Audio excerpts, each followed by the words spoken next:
Hey, what's going on, guys? Today we're gonna be talking about how we like to light daytime interiors and how we like to light for nighttime interiors. We got the 600D, which is what we're gonna be highlighting today, and why and how to use a powerful light in your lighting setup. We're basically just gonna be setting up the camera first, make sure we get the camera on a tripod and make sure we get an image going so we can see how and what to light for. You wanna make sure that you're looking at the available light, how to expose for the windows, and if there's any kind of lamp sources or practical lamps that you can use. So that's gonna be first on the list. First thing we wanna do is make sure that our exposure is looking good with the available light we already have.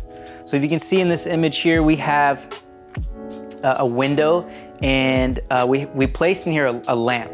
And so if you see, I have specifically put the lamp on the opposite side of the key. That's gonna be the motivation for our hair light.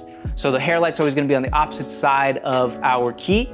And so the lamp is going to be our motivation for that hair light. We like to use these Aputure B7Cs to replace regular light bulbs just to make sure we control the output.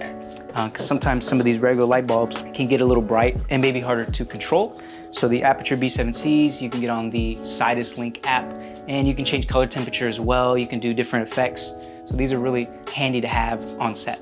First thing I do in this image here is I wanna make sure that I get the exposure looking good. With this lens, it only opens up to f4. It's a really old Canon 24-105. It's probably like 50 years old, super old. When I lean forward, the barrel goes forward with it. I got the ISO at the lowest native ISO that the Zcam S6 can shoot, which is 640. After that, we don't change anything else. The ISO stays the same, the aperture stays the same. Shooting at a 180-degree shutter angle, that stays the same. None of that changes. The only way we're gonna be able to expose for these windows is to put some ND on. Usually I'd crank out a matte box, but we're here, no one's looking. I just put on my screw-on ND filter that I found in my bag with it had some gum on it too. So I just put that on, all scratched up, all torn up, but we put it on because it's easy. It's gonna get our image looking good before we set up any lights. Now, if you can see, this image looks really, really dark. That's why we haven't used powerful lights like the Aputure 600D, because it is really powerful to be able to bring in level into this room. As you can see, the level looks really dark. You're like, man, that looks terrible. But we exposed for the lamp, we exposed for the window. Now we can use that 600D to bring in some level into this room. So another cool thing that the Zcam offers is an amazing app. I love to use it wirelessly. It's a little dangerous, but I love to use it wirelessly. It's really reliable. I really never have any lag or issues with it. You control the Zcam with the app. You could pull up waveforms, you can pull up false color, focus peaking, you can turn on different LUTs.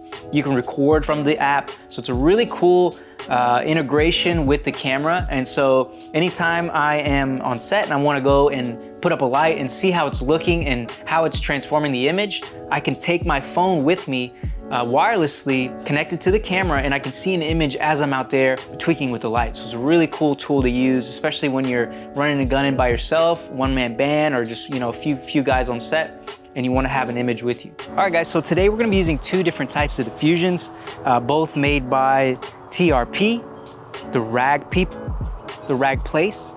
I think it's a Rag Place. We got one here, 8x8 polysilk and an 8x8 highlight. The highlight's gonna be nice for our daytime interior, kind of like that morning vibe, to make it look really naturalistic. We wanna use highlight because it's not super soft, takes that edge off the sun, but it still looks like a natural sunlight. So we're gonna use this one. And then for the polysilk, we're gonna be using this at nighttime so that we can have a nice soft look, because at night, the moonlight coming from the sky, it's gonna be a little bit softer. So we wanna use this 8x8 polysilk. So let's go and toss them up. All right, so we're gonna go and lengthen this thing out, and look at that, nice and easy. You got a little frame, and we're also gonna grab a sandbag to make sure it doesn't topple over. The way you put a sandbag on, I'm gonna make sure I put this on the top leg. Okay, some people throw it on the back, but it doesn't really do any good if you have it on the back, because you see how the sandbag is just hitting the ground. So I wanna make sure it kind of dangles. So we're gonna lay it right over that front leg, so that way all the weight's going forward, it's really weighing down that front leg, and nothing's moving. All right, so let's go ahead and throw on our diffusion. Super minimalistic way to do this. I have clamps, I have the diffusion. We're just gonna wrap it over the top of this frame.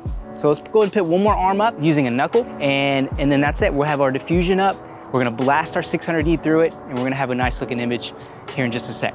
We also use the Aputure Fresnel lens. This is gonna give us a little bit more output from our 600D. It also tightens the beam on our light so that if we want to shoot this into a bounce and it not spread over the bounce, we can twist the Fresnel lens, and it's gonna make sure that it tightens that beam into that white balance.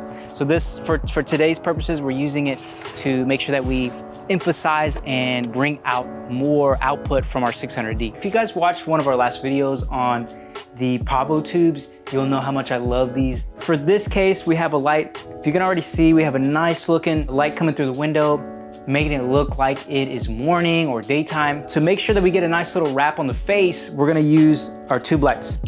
And how I like to use these is I'm gonna pop these on a cheap little light stand. You don't need to be overkill with a C-stand on a tube light.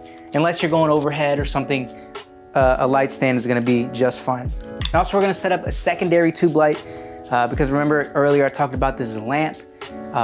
This is gonna be our motivated hair light. So since it is on the opposite side of the key, we're gonna use a tube light to kind of emphasize that lamp a little bit. So we just wrapped up our daytime interior scene, and some of the elements that we added to make sure that when we do come in for a little bit of tighter coverage, this is the luxury when you do come in for tighter coverage rather than a wide shot, is that you can add some different elements to fill in the face a little bit better. This approach today is more focused on the smaller production team that's out there just wanting to get some really high level B-roll. We wanted to bring in a little bit of a bounce. We love the placement of the 600D outside and the way it was hitting the back wall, making it really feel natural. So we added a 5-in-1 reflector. You can buy a 5-in-1 reflector anywhere on Amazon for like 30 bucks, really cheap. And we put that on the gold side so we continue to emphasize that morning vibe, that daytime look. And we threw our Nan light Pavo tube and we blasted the light into that so we can kind of fill in the shadow just a little bit and wrap that nice key that we already have with the 600D around the face just a little bit better so you can see a little bit more detail in the face. So now we're gonna go ahead and jump into our nighttime scene. Let's go. It's gonna be really important that we drop the color temperature. We're gonna add a gel to our 600D since it is only a daylight light. I'm gonna pick a blue one here. So if you can see, there's tons of different ones that we can pick from. So I'm gonna go half CTB, and that basically just means color temperature blue. All right, so we got our CTB gel picked out. So I'm gonna connect this to I changed this out for a reflector instead of the Fresnel because I felt like the Fresnel was a little too hot. I don't want this to burn. Let's put this over the top of the reflector. Just using a little clamp. All right, guys, and that's a wrap on our daytime scene and nighttime scene. And hopefully this gave you some insight, some lighting tips on how to make this happen in your set. If you enjoyed this breakdown, please like the video. And if you want to see more content like this, please subscribe to the channel. Also, don't forget to hit that notifications bell so you don't miss any of our future videos. We appreciate you guys watching this breakdown, and we'll see you in the next one.